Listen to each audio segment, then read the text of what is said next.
terms of a race or a particular race in your career, is there one that stands out to you where you feel like you really nailed that? I would have to say the 50 in Beijing. I had Yeah, qualified in damn, under. you came so close to winning that thing. I did.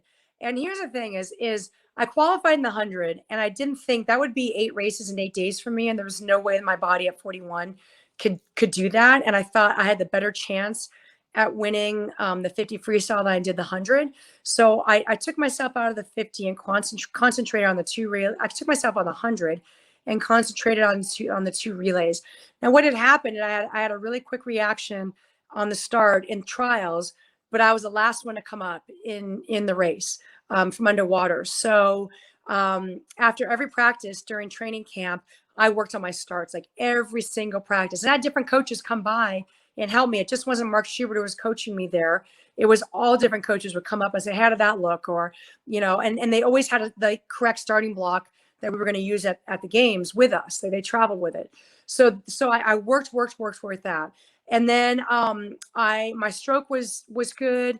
I ate the way I was supposed to eat. I slept the way I was supposed to sleep. And then the night before the race, I remember going to warm up, and Phelps had swum his 100 butterfly. And as we all know, in that race, everyone thought he was going to lose because he was so far behind. And then even when he touched the wall, we didn't think that he won. Yeah. And when I was in the warm-up area and they had the scoreboard in there and the television set, I thought he lost. And I looked up, and as you know, he won by 100th of a second. And the first thought in my head was, oh my God, that poor person who lost by 100th of a second, that's got to be the worst feeling in the world. And so then my race comes up, and I see Mark that night that right after that race, and I went to Olympic Village, and I ate, and then I tried to go to sleep, and it was hard for me to fall asleep because I was nervous. But I started filing my nails a little bit and just tried to do things to make myself tired. Then I finally fell asleep, and Mark and I talked about going to the pool first thing in the morning because the race was at 10 because of the time change and everything. And so he said, let's just take the first bus. I'm like, great. So 6:45 a.m. bus was the first bus in 08. And we get to the pool. Literally no one was there. It was, you can hear the lights buzzing from being on. And Bob Costas was in his little booth up above doing his TV stuff. And there was like a janitor mopping the deck, and that was it. And I was like, oh my God, this is awesome. So I get in lane 4 because I didn't really warm up in the pool because it was always just a nightmare warming up in there. So I get in lane 4 and I do a start, and I swim like a 300, and I literally memorize every nook and cranny in the pool of where I would be in my race. I get out, wait about an hour, I stretch a little bit, take a hot shower, and then I get in and do my normal warm up in the warm up pool, do a few sprints and get up to my race. And I remember walking in the ready room and seeing all these young kids in there, and they are so nervous. And mind you, I am so nervous too, but they're all thinking that this is the most important thing they're ever going to do in their life. And for me, I've got my 2-year-old daughter at home, and she's the most important thing to me. Yeah. So my nervousness was kind of in perspective. I didn't put so much emphasis on the race. And this was also the first time that I was ever seated first going into an Olympic final in an individual event. So that was new for me.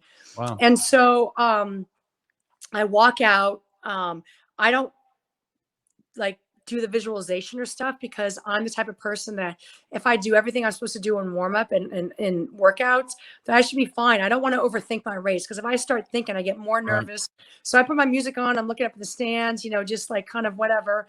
And I get on the blocks and I try to nail my start and I swim my race, and I'm feeling really good and I'm feeling high in the water, and I'm trying not to look when I'm breathing to see where everyone is, and which is a mistake that we all do when we're swimming. And I come into the wall and I touch the wall and I'm feeling pretty good. And, I'm looking up and I'm squinting because I can't really see the scoreboard because of my age. And I see a 2 by my name, and I'm like, all right, that's cool. I got second place. My best individual event was placing was in Sydney, which was 3rd place. All my silvers and golds in my whole career came from relays. Right. And I'm like, all right. And then I look at the times, and I see 24.06, which British Stefan has, and I have a 24.07. And I'm like, oh my God. And the first thought in my head was, what could I have done? And it started just rattling in my head, what could I have done? And I get out and I go to NBC to do that interview, and they're only allowed one question because I literally have 30 minutes from when the race started to do this questioning, go warm down, do the medal ceremony, go back in the ready room to anchor the relay. And because there's only, 2 events that day. And so, I get out and I'm walking over to the pool. I'm really pissed off, and I get in the warm down pool and I put my fins on because I always warm down with fins. And I'm doing some backstroke and Mark Schubert's like waving over me. I'm like, what? And he's like, you need to get that race out of your head and get ready for this relay because you have 3 other girls and the USA, contingency relying on you. And I'm like, you know what? He's right. Get the thought out of my head, do everything I'm supposed to do, go anchor the relay, get done with that. But then, the Olympics are over and it's in my head. And I have that 17-hour flight back. I go to the Great Wall the next day, the day after that. I'm flying home for 17 hours and that race is in my head. I'm like, I'm never going to get over this. I'm going to have to now go at 45 years old and try for another Olympic Games because I missed that gold medal by 100th of a second. And by the time I got home, I realized that I gave it everything I had. I left no stones unturned. It wasn't my day to win the 100 freestyle that day. And that taught me a lot because I am so competitive that I really didn't know how I was going to, not literally, but you know what I mean, live with myself, having lost that race and how I was going to get that race out of my head. And it just took that 17-hour flight for me to be by myself and think about what could I have done. And there's really nothing I could have done. Like I gave it everything I had. Right. I had to be okay with that. And that's probably my most favorite race.